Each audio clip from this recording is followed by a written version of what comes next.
Franchise 8 première. Bonjour, je m'appelle Eric, je suis en charge du réseau franchise pour la maison Poulaillon sous la direction de Magali Poulaillon. Notre cœur de métier chez Poulaillon, c'est la boulangerie, la pâtisserie, la viennoiserie, le traiteur, le snacking, la restauration. On a une activité pour chaque moment de la journée. J'ai envie de faire une franchise chez Poulaillon, je me rends dans un magasin et je prends du temps pour regarder comment ça se passe. Pour qu'il n'y ait pas d'effet de surprise, en fait, à partir de là, il postule en candidature sur notre site internet. On a validé sa personnalité, en fait, ou son parcours professionnel. À la suite de ça, il rentre en immersion pour vraiment sentir le concept, la façon de travailler, pour que vous mesuriez un petit peu la difficulté qui vous attend et est-ce que ça ressemble à l'idée que vous en faites, mais qui voit un petit peu l'ensemble de tous les postes. Qui se rendent compte de ce qu'on va leur demander et de la dureté du métier ou pas, si ça leur convient ou pas. Parce que peut-être qu'une fois la barrière franchie, on s'aperçoit que c'est peut-être pas le métier qu'on avait envie de faire en fait. Après, ce qu'on va demander à un franchisé, c'est on va lui demander qu'est-ce qu'il attend de notre franchise. Est-ce que c'est économique? Est-ce que c'est une aventure? Est-ce que c'est un challenge pour lui? Enfin, quel est son but en fait? C'est pour ça qu'on le met en immersion, de telle façon à ce qu'il mesure bien ses envies et ce qu'on va lui demander.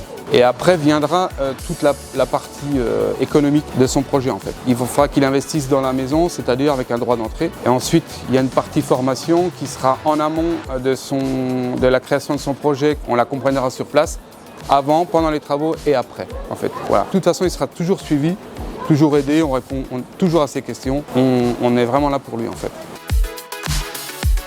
Projet pour qu'il arrive à maturité, ouais, il faut une bonne année. Alors ça dépend aussi de l'emplacement. Parce qu'on peut racheter un fonds de boulangerie, on peut racheter une cellule existante, mais on peut créer la cellule. Donc il y a plusieurs modèles de franchise. Alors des gens qui sont issus de la branche alimentaire, c'est préférable parce qu'ils ont des bases HACCP par exemple, qui sont nécessaires dans ces métiers-là. Et donc quand ils ont des métiers de la bouche comme la cuisine, la boulangerie, la pâtisserie, la boucherie ou le traiteur, etc. C'est des notions qu'ils ont déjà au départ. Quelqu'un qui viendrait d'un autre secteur, il est obligé de passer par ces formations-là. Parce que c'est inhérent enfin, à notre profession en fait. Voilà. C'est peut-être le plus dur à assimiler quand on n'est pas de la profession. Ce qui nous intéresse chez un candidat, c'est sa franchise. C'est-à-dire qu'il soit humain, qu'il soit commerçant, qu'ils soient proches de leurs équipes, dynamiques. Il faut qu'ils se sentent heureux dans ce qu'ils font. En fait, voilà. On a besoin de quelqu'un qui soit stable, qui soit proche des gens et qui ressemble à nos produits en fait. Il faut qu'il soit généreux, qui ait envie de se challenger aussi un petit peu. Si on est boulanger par exemple, on a peut-être envie de voir autre chose du métier, transformer sa boulangerie en autre chose parce qu'en fait on a tout fait, donc on veut passer à autre chose.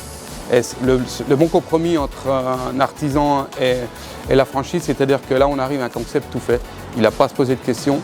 Ce qu'on va lui demander surtout, c'est de respecter nos cahiers des charges. Ce qu'on va lui demander, c'est la défense de toutes les marques. Vellemin Froid, l'eau, chez nous, Poulaillon et la Morissette, qui est nos produits signature, quoi. Et il faut qu'il soit corporate, c'est-à-dire qu'il applique exactement ce qu'on applique dans les magasins. Il faut que le client se sente à l'aise partout. Si vous avez besoin de plus d'informations, n'hésitez pas à aller voir notre site internet, c'est www.poulaillon.fr et n'hésitez pas à nous contacter. À bientôt. Ouais, non, attends, on va recommencer alors.